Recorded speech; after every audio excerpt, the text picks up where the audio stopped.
నారా లోకేష్ అని నేను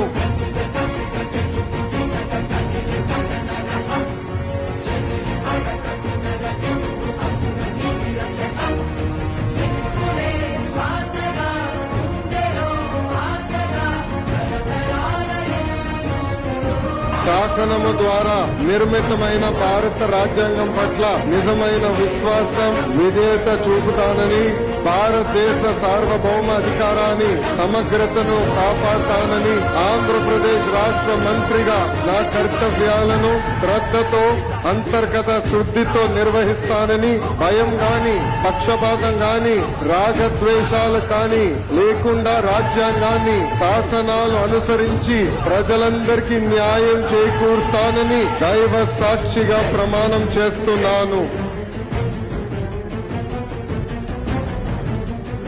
నేను ఒకటే కోరుకుంటున్నా నా జీవితంలో, ఇప్పుడేదో నాకు పదవులో డబ్బులో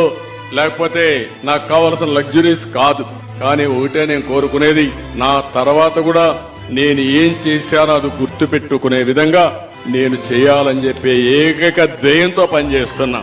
ఎవరైనా ప్రపంచం అంతా రేపు రాబోయే రోజుల్లో తెలుగు వాళ్ళు మరి పైకొచ్చారు, ఇంత మంచి ఆంటర్ప్రెన్యూర్స్ గా తయారయ్యారు, దీనికి ఎక్కడ